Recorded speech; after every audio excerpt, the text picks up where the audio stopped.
श्री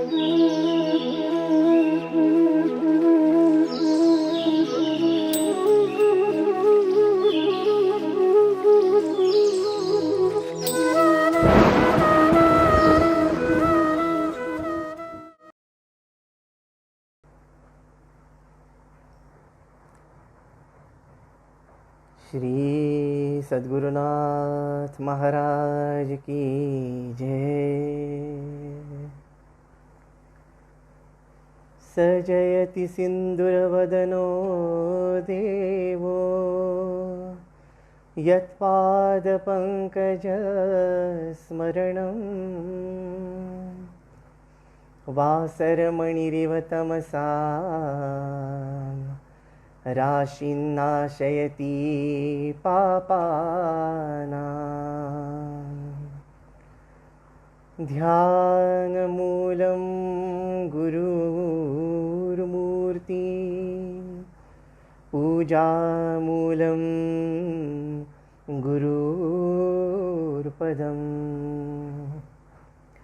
मन्त्रमूलं गुरुर्वाक्यं, मोक्षमूलं गुरुकृपा।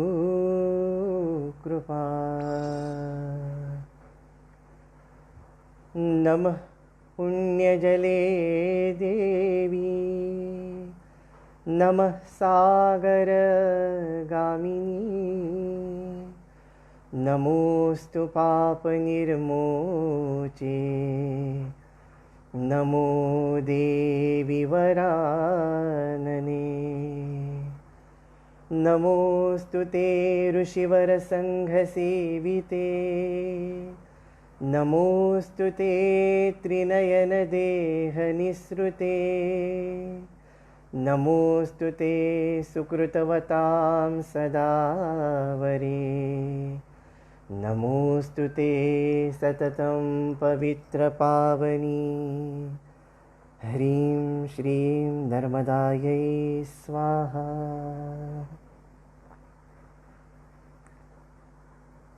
नमस्कार।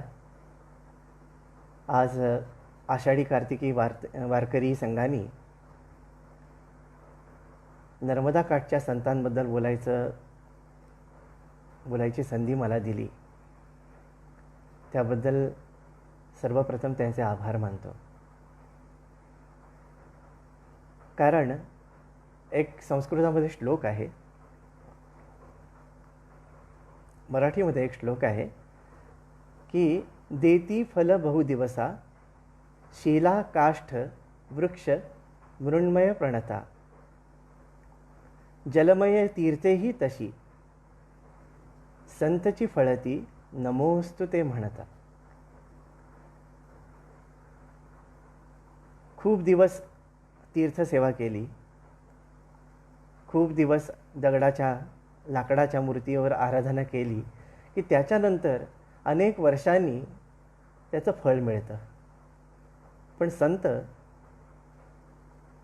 संतची फळती नमोस्तु ते म्हणता। फक्त मनापासून नमस्कार केला की संतांचा आशीर्वाद लगेच मिळतो। म्हणून संत चरित्र ही देवाच्या चरित्रापेक्षाही श्रेष्ठ असं महाराष्ट्रात आणि सर्वत्रच मानलं गेलं आहे।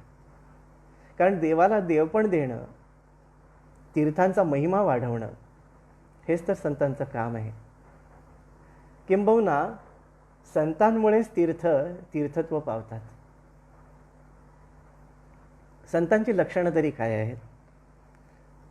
परमपूज्य आई कलावती देवी एका अभंगामध्ये म्हणतात की मनाला चंचल करू नका, लक्षणे संतांची ऐका।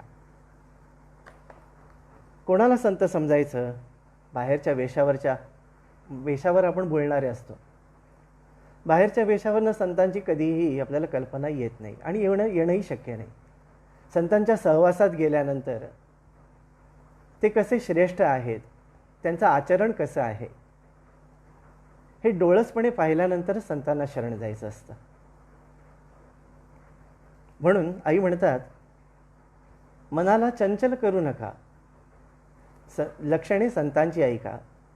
जटादाढी वाढवली, गंध माळा टिळ्या असं सगळं घातलं म्हणजे संत नाही होत। एक फटका पण आहे असा की हटाकटाने पटा रंगवणी जटाधरीसी काशिरी मठाची उठाठेव कातरी. अगदी मोठी गंधबिंद माझ्यासारखी लावली आणि अमकं तमकं केलं म्हणजे संत नव्हे.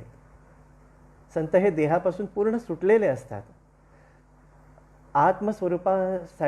आत्मस्वरूपाच्या ठिकाणी जे संथ झालेले आहेत त्यांना संत म्हणावं. पुढे आई म्हणतात, काया वाचा मनासी ज्याच्या स्पर्श नसे पापाचा, निरभिमाने देह जिजवी न मानी आप परिका, लक्षणे संतांची ऐका. संत कायेने वाचेने मनाने शुद्धच असतात. तुकाराम महाराजांचा एक अभंग आहे, फार सुंदर अभंग आहे, सगळ्यांना माहिती आहेच तो. चंदनाचे हात पायही चंदन, परिसा नाही हिन कोणी अंग. तुका म्हणे ऐसा सज्जनांपासून, पाहता अवगुण मिळेची ना. संतांकडे अवगुण नसतातच. संत हे काही आकाशातून पडलेले नसतात, तेही सामान्य माणूसच असतात. माणसासारखा देह धारण केलेला असतो. त्याही बाबतीत संतांची व्याख्या आधी क्लिअर केल्यानंतर, आधी आपण त्या व्याख्या सुस्पष्ट झाल्यानंतरच आपण संत कोण म्हणून ओळखू शकतो. संतांची व्याख्या करताना प्रामुख्याने नित्योपासनेमधलं ओवी माझ्या नेहमी मुखामध्ये असते. धनाचा भुकेला संत नसेबा, धनाचा भुकेला संत नसेबा, मनाचीच त्या भूक असे. जो धनाचा भुकेला असे त्या संत म्हणावे तरी कसे. अतिशय सुंदर वर्णन, याच्यापेक्षा दुसरं काही चपखल उदाहरण असूच शकत नाही. संतांना धनाची अजिबात अपेक्षा नसते. किंबहुना धनाविषयी ऐहिक ऐश्वर्याविषयी संत पूर्णपणे निरीच्छ झालेले असतात आणि त्यांना संत म्हणायचं. त्यामुळे संत आपलं धन मागत नाहीत, तनही मागत नाहीत, मागतात ते मन. म्हणून आई म्हणतात की धनाचा भुकेला संत नसेबा, मनाचीच त्या भूक असे. जो मनापासून हरिनाम घेईल तोच एक संत असू शकतो. बाकी कोणीही संत. मध्ये मध्ये कॉल न येण्यासाठी काय करावं वगैरे असं काही माहिती असेल तर सांगा, कारण मी या बाबतीत अजिबात अनभिज्ञ आहे.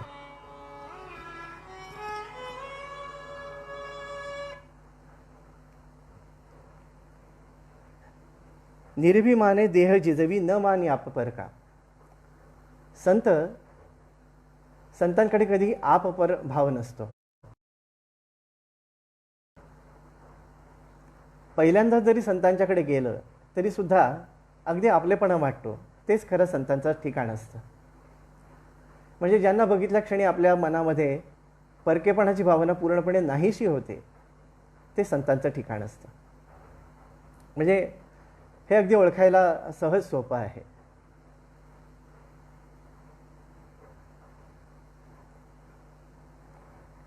एक मिनिट, आता कोणीतरी एक सूचना केलेली आहे की मोबाईल एअरप्लेन मोडवर ठेवा आणि वायफाय ऑन करा. सध्या सगळ्यांना ऐकू येत असेल तर जरा प्लीज मला सांगा, कारण मी हे पहिल्यांदा करतो आहे, मला माहीत नाही.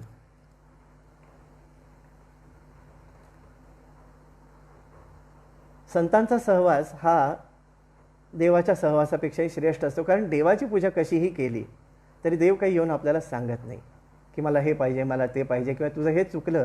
हे देव काही स्पष्ट सांगू शकत नाही, सांगत नाही, कारण तेवढी योग्यता आल्याशिवाय देवाचं दर्शनच होत नाही. पण संत किंवा सद्गुरू आपल्या पूजेत कुठे चुकतं, आपल्या उपासनेत कुठे चुकतं, म्हणून सगुण सद्गुरू, सगुण संत आपल्याला त्यांचा सहवास अत्यंत आवश्यक असतो. आता काही जण म्हणतात की आता आम्ही संत शोधायला कुठे जाऊ, संतांचा सहवास या कलियुगात कसा व्हायचा आम्हाला. तर त्यावर अतिशय सुंदर सोपं उत्तर आहे की जरी साक्षात संत आपल्या समोर नसले तरी त्यांची चरित्र ऐकावीत, त्यांची चरित्र वाचावीत. त्यांची चरित्र वाचल्यानंतर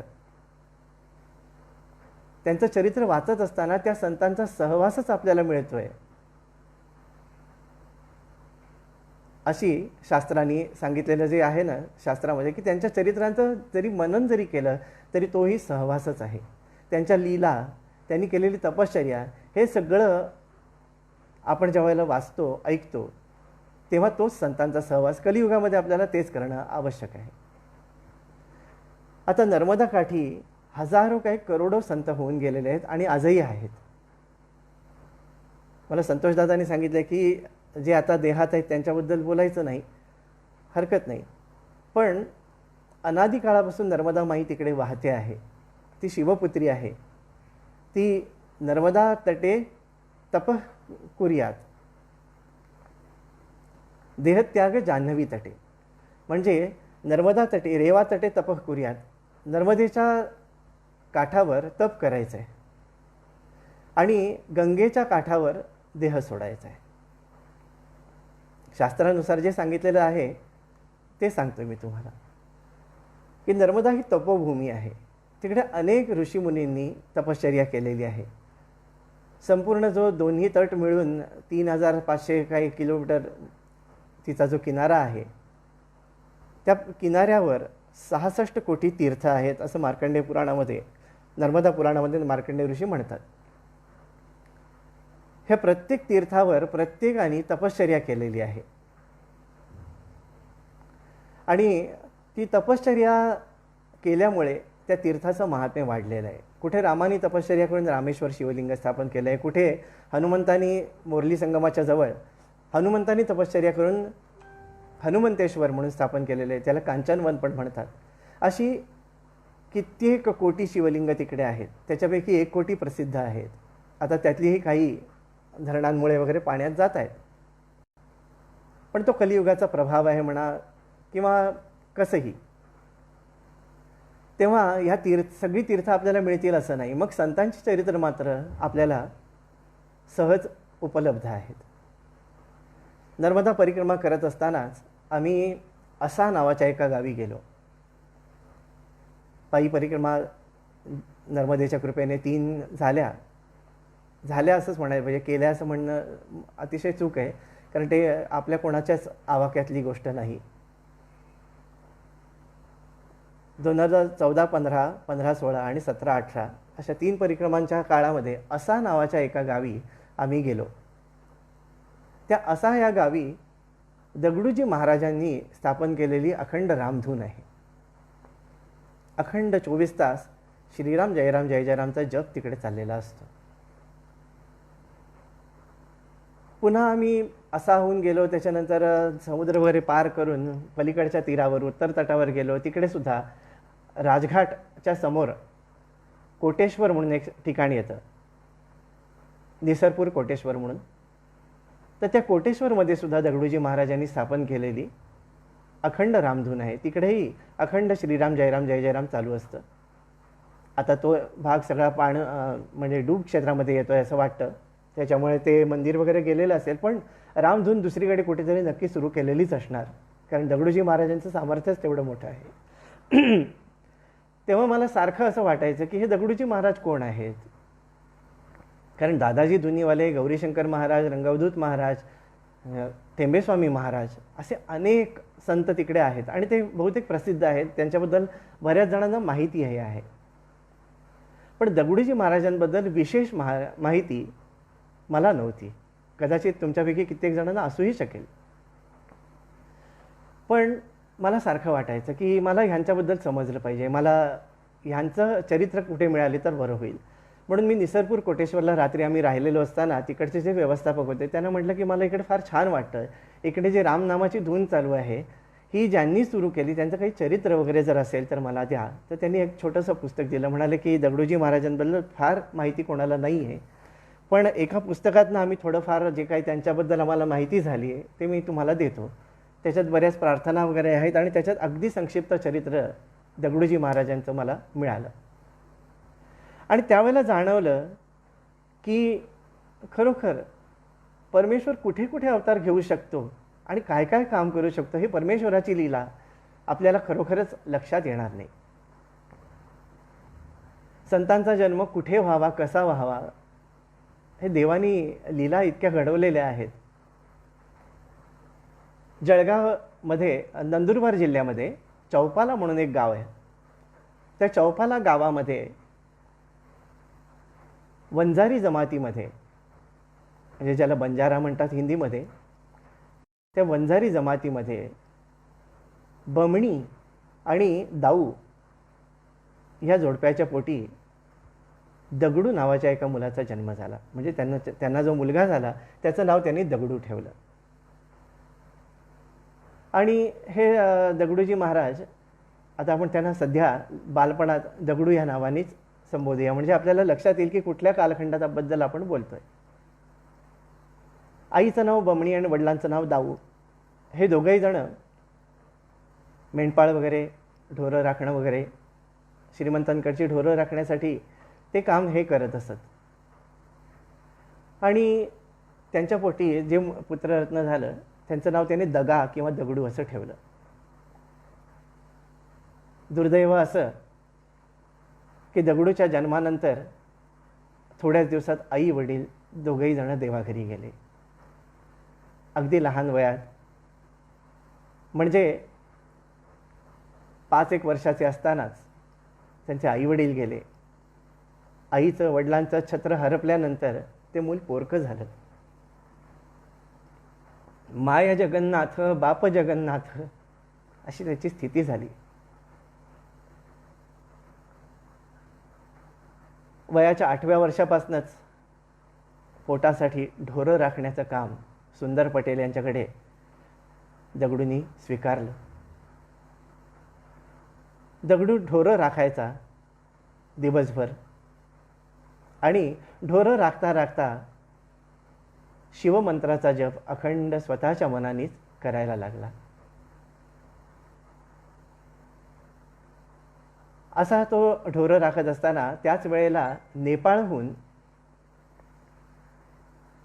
एक नेपाळी बाबा म्हणून, त्या काळचे थोर सिद्धपुरुष तिकडच्या त्या भागातल्या लोकांना माहिती असतील, तर ते नेपाळी बाबा सुंदर पटेलांकडे आले.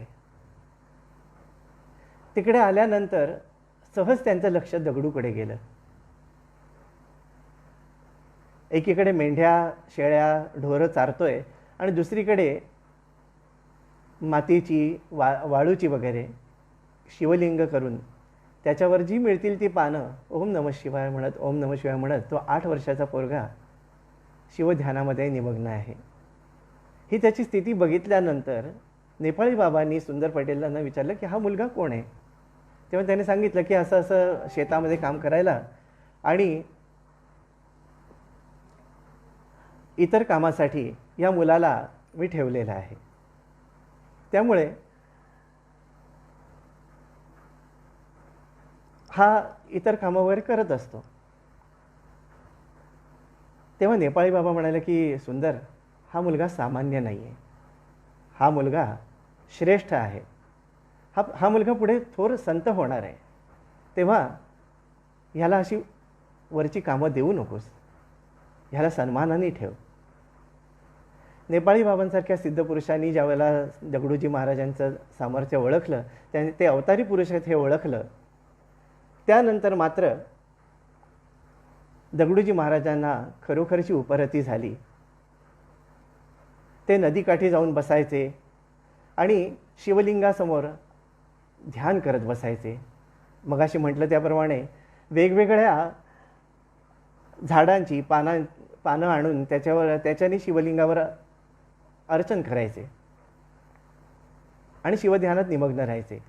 कोणी गावकऱ्यांनी काही पोळी, भाजी, भाकरी काय जे दिलेले असेल ते शंकराला नैवेद्य दाखवायचे आणि नैवेद्य दाखवल्यानंतर ते पूर्णपणे शिवध्यानात इतके निमग्न व्हायचे की त्यांनी दाखवलेला नैवेद्य कावळा आणि कुत्रा घेऊन जायचा आणि दगडू उपाशीच राहायचा. होता होता त्यांचं वैराग्य इतकं वाढलं की ते गावाजवळच्या एका हनुमान मंदिरात जाऊन हनुमंताची सेवा करत त्याच्यासमोर नामस्मरण करत तासनतास बसायला लागले. तासनतास बसल्यानंतर हा एवढा लहान मुलगा, एवढा तरुण मुलगा इतका ध्यानात कसा काय निमग्न असतो, याचं सगळ्यांना आश्चर्य वाटायला लागलं. सगळ्या गावकऱ्यांना आश्चर्य वाटायला लागलं. आणि त्याच्या दर्शनाला तिकडे सारखी लोक यायला लागली. साधनेमध्ये एकांत फार महत्त्वाचा असतो आणि साधक ज्या वेळेला थोडीफार साधना करून प्रगती साधायचा प्रयत्न करतो तेव्हा पहिल्यांदा लोकेशणा ही त्याच्या साधनेमध्ये मोठी बाधा येते. म्हणजे लोकांकडनं वाहवा मिळणं, लोकांकडनं सन्मान मिळणं हा साधकासाठी एक अतिशय कठीण पाडाव असतो. ह्याच्यातून जो पार होतो तो मात्र सिद्धावस्थेला जाऊन पोहोचतो. तर लोकांचा त्रास चुकवण्यासाठी दगडू चौपालामधून बाहेर निघाला, हनुमान मंदिरापासून बाहेर निघाला आणि नागझिऱ्याच्या एका जंगलामध्ये, एका गुहेमध्ये तो जाऊन बसायला लागला. नागझरी हे जे नागझिरा किंवा नागझरी हे जे ठिकाण आहे ते अतिशय दुर्गम भागात आहे आणि तिकडे नागांचा वास असल्यामुळे त्याला नागझरी असं नाव पडलेलं आहे. हिंस्त्र प्राणी सुद्धा रात्रीच्या वेळेला पाणी प्यायला येत असत. पण दगडू शिवनामामध्ये अतिशय निमग्न असायचा. आपल्या अंगावरनं नाग जात आहेत, साप जात आहेत, आजूबाजूला हिंस्त्र प्राणी आहेत, याचं पूर्णपणे त्याला भान नसायचं. तो नामामध्ये रमलेला असायचा. म्हणजे देहाभिमान जो आहे तो नामाने गळून पडतो. ह्याचं एक उत्तम उदाहरण म्हणजे दगडूजी महाराजांची त्या काळची अवस्था. त्या नागझरीमध्ये एक मोठा भुजंग राहायचा आणि त्याच्या मस्तकावर मणी होता असं त्यांच्या चरित्रात वर्णन आहे. तर तो जो भुजंग होता तो दगडू ध्यानाला बसला की त्याच्यासमोर फणा काढून बसायचा. कधीतरी समाधीतनं बाहेर आल्यावर दगडूची आणि त्यांची दृष्टादृष्ट व्हायची. दोघेही जण एकमेकांच्या दर्शनाचा आनंद घ्यायचे आणि मग तो भुजंग शांतपणे निघून जायचा. ही सगळी वार्ता कर्णोपकर्णी होऊन तिकडे सुद्धा लोकांचा ओघ यायला लागला. म्हटलं ना, माया सहजी कोणाला सोडत नाही. विशेषतः जो साधना करतो त्याला माया आपल्या पाशामध्ये कसं व्हायचं याचा दिवसेंदिवस प्रयत्नच करत राहते. पण याच्यातनं जो पार होतो तोच खऱ्या संतपदाला जाऊन पोहोचतो. लोकांचा त्रास सारखा तिकडेही व्हायला लागला, लोकांचा जर राबता तिकडेही वाढायला लागला. हे बघितल्यानंतर आता ह्याच्यापासून वाट काय आणि सद्गुरू मिळाल्याशिवाय आपल्याला जे ज्ञान झालंय ते खरं कसं, त्याला काहीतरी कोणीतरी प्रमाणित तर करायला पाहिजे. तेव्हा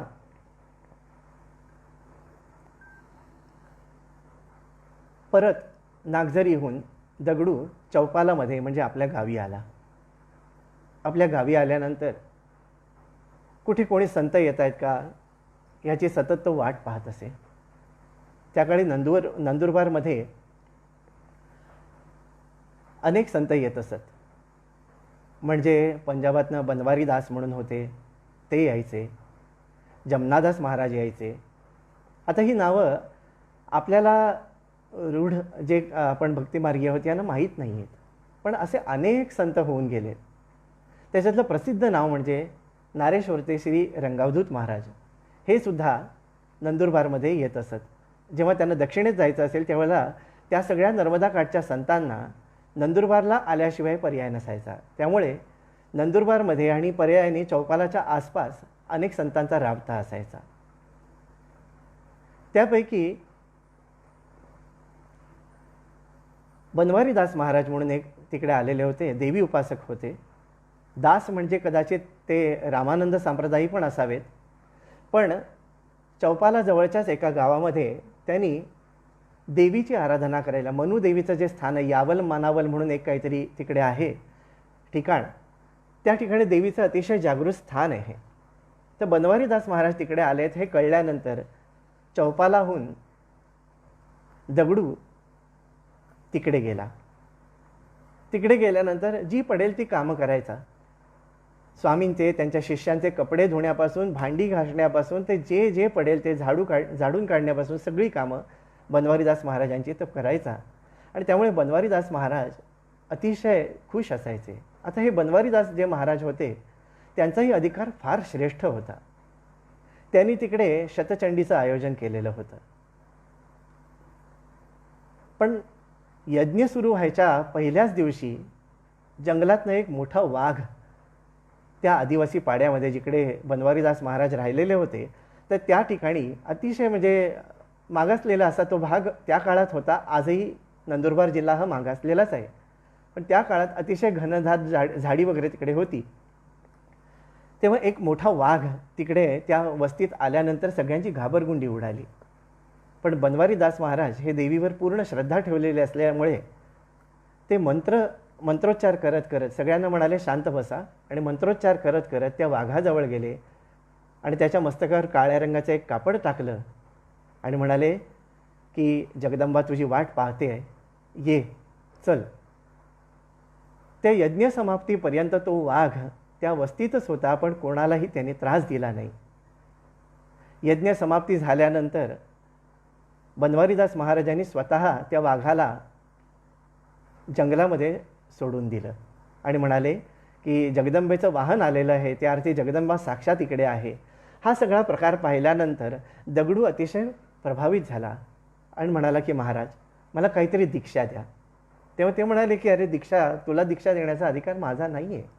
तुझे सद्गुरू तुझी वाट बघतायत आणि ते तुझ्या भेटीला नक्की येतील इकडे. असं म्हणून बनवारीदास महाराज निघून गेले. दगडू जे मिळेल त्या संतांची सेवा करायला लागला.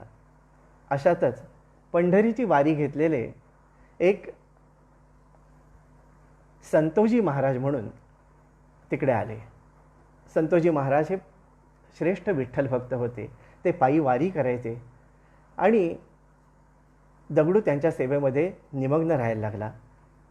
दगडूला त्यांनी आपलं शिष्य केलं. नामाची दीक्षा दिली, तुळशी माळ्याची दीक्षा दिली आणि त्यांच्याबरोबर दगडू पडेल ते काम करत पंढरीच्या वाऱ्या करू लागला.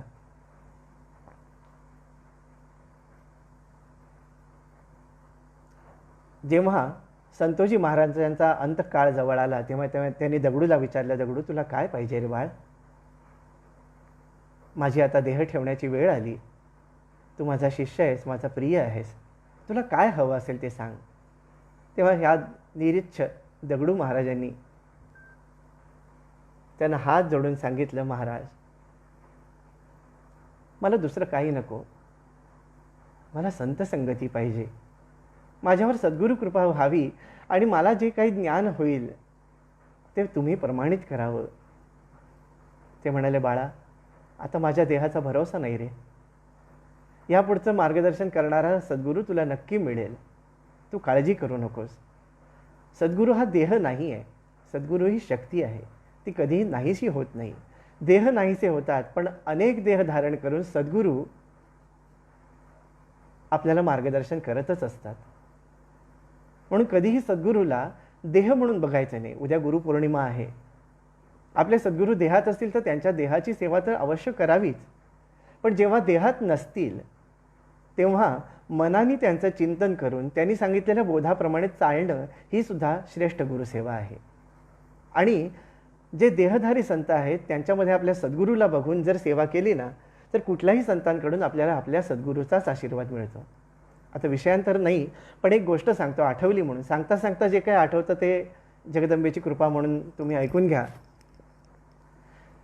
साईबाबांच्या चरित्रात, साई सच्चरित्रामध्ये एक भाग येतो की साईबाबा कधीही कोणाकडून पूजा करून घेत नसत. जोपर्यंत ते देहधारी होते तोपर्यंत आता जशी पूजा होते षोडशोपचार वगैरे तशी कुठल्याही प्रकारची पूजा साईबाबा करून घेत नसत. पण एके दिवशी एक भक्त तिकडे आला आणि त्यांनी साईबाबांना गंध लावलं, पुष्प दिलं, गळ्यामध्ये हार घातला, शिवगंध लावलं आणि बाबांनी शांतपणे सगळं ते स्वीकारलं. तो भक्त अतिशय आनंदित होऊन साईबाबांना नैवेद्य दाखवून त्यांना खायला घालून निघून गेला. तो गेल्याबरोबर साईबाबांनी सगळं उडवून दिलं जे त्यांना नको असायचं ते.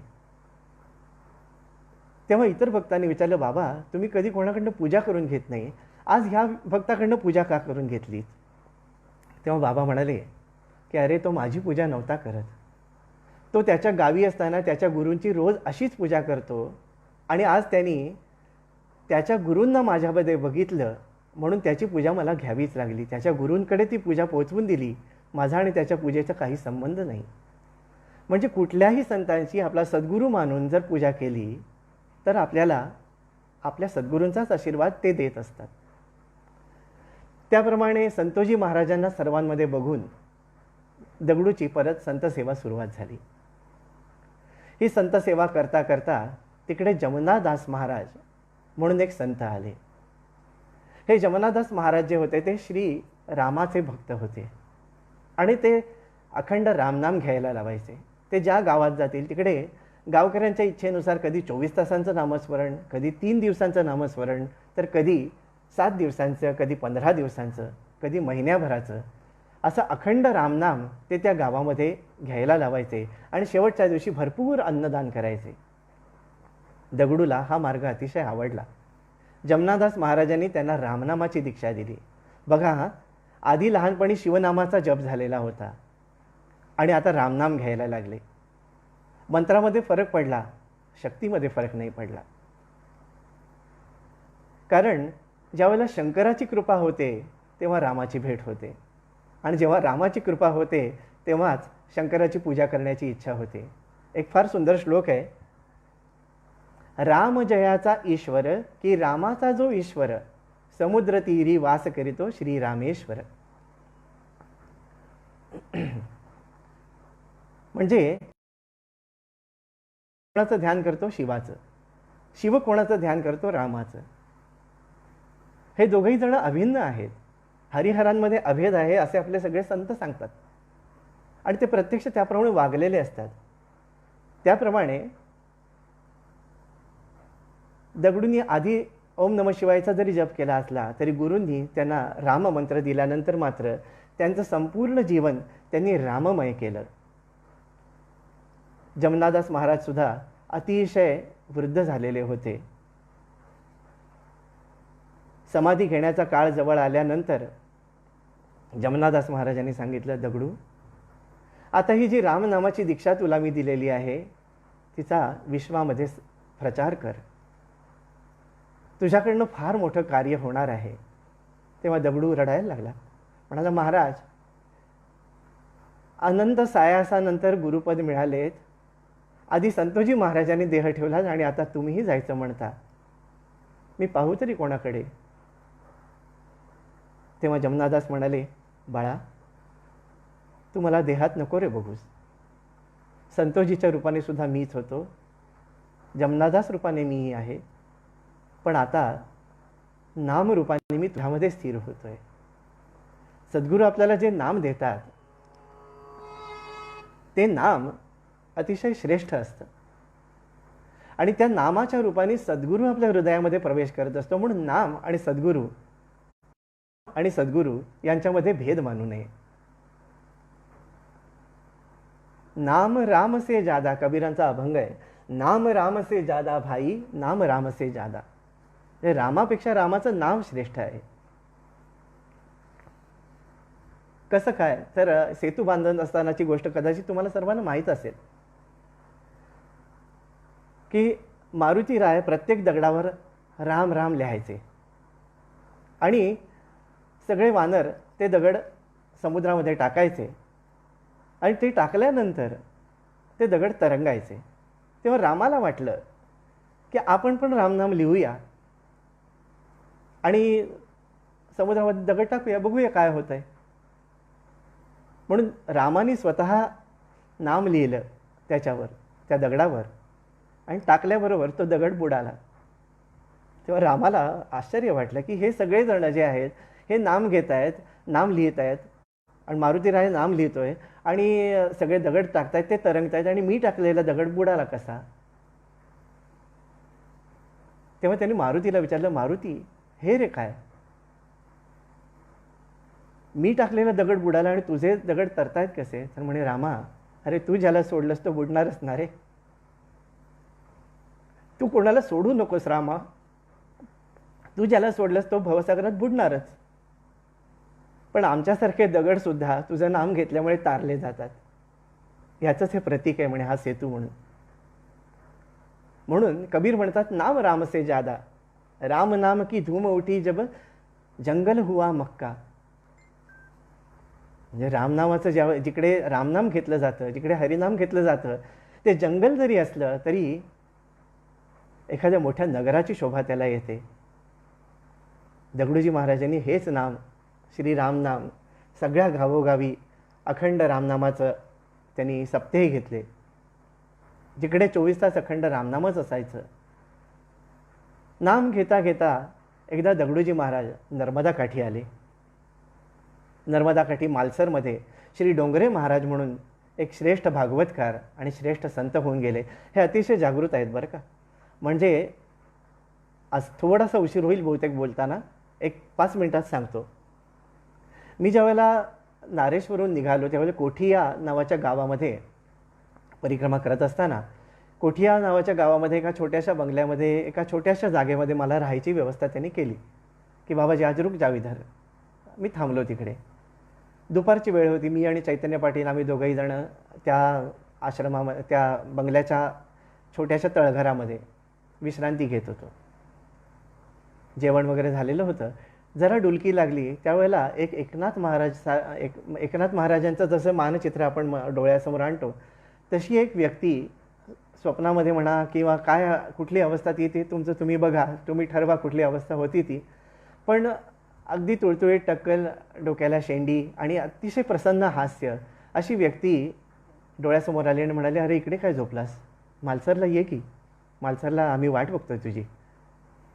आता मालसर हे गाव मला पुस्तकामध्ये वाचून माहीत होतं की आता पुढे मालसर लागणार आहे वगैरे, पण तिकडे खरोखर काय महात्म्य आहे तिकडे त्या गावाचं आणि तिकडे कोण आहे हे मात्र मला माहीत नव्हतं.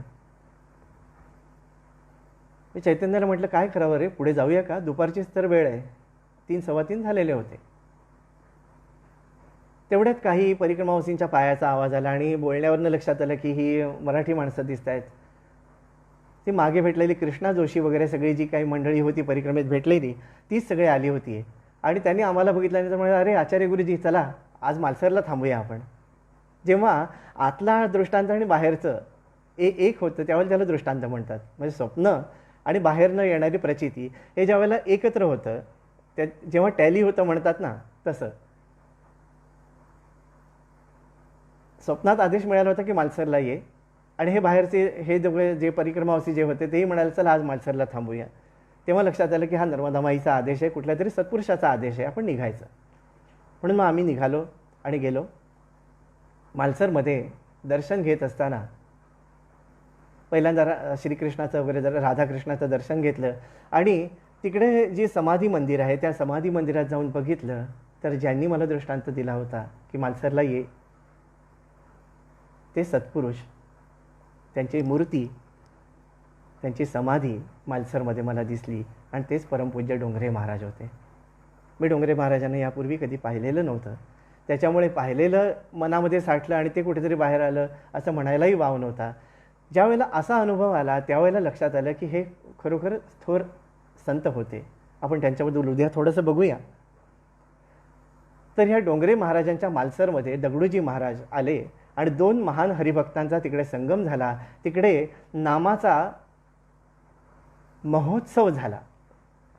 अखंड रामनाम दगडूजी महाराजांनी तिकडच्या गावकऱ्यांना एकत्र करून दगडूजी महाराजांनी रामनामाची धूम उठवली तिकडे. आणि इतकं सुंदर झालं की समोरच्या म्हणजे ह्या तटावर, उत्तर तटावर मालसर आहे आणि दक्षिण तटावर असा गाव आहे. तर असा गावच्या लोकांनी सांगितलं की महाराज असं करा की आता तुमचं कायम सान्निध्य आम्हाला मिळावं म्हणून तुम्ही असा गावामध्ये येऊन राहा. तर ते म्हणाले की कुठल्या एका ठिकाणी राहीन न राहीन माहीत नाही, पण असा गावामध्ये आपण एक स्थान निर्माण करूया. असं म्हणून दगडूजी महाराजांना तिकडच्या लोकांनी खूप मोठी जमीन दिली. आज तिकडे फार मोठं मंदिर आहे. परिक्रमावासींची राहण्याची, जेवणाची खूप सुंदर व्यवस्था होत असते आणि अतिशय सुंदर असं तिकडे अखंड रामनाम चालू असतं. मी सुनील आम्ही जेव्हा जेव्हा परिक्रमेत गेलो त्यावेळेला त्या रामनामामध्ये थोडा थोडा तरी भाग घेतलेला होता. एक एक तास तरी बसलेलो होतो आणि तिकडे नाम घेताना खूप आनंद व्हायचा. तेव्हाही वाटायचं की दगडूजी महाराजांबद्दल समजावं काहीतरी. तर त्या असामध्ये अखंड रामनाम सुरू झालं आणि जमनादास महाराजांनी सांगितलेलं होतं, आज्ञा दिली होती की दगडू, माझी एक इच्छा आहे, नर्मदेच्या दोन्ही तटावर किमान 1008 दिवस अखंड रामनामाचा संकल्प तू करावास आणि लोकांकडनं अखंड रामनाम घ्यावं. आता पुढे दगडूजी महाराजांनी कसं काय ते कार्य केलं ते आपण उद्याच्या भागात बघूया. आज 8:45 झालेले असल्यामुळे इकडेच थांबूया. नर्मदा माता की जय. नर्मदे हर, नर्मदे हर, नर्मदे हर.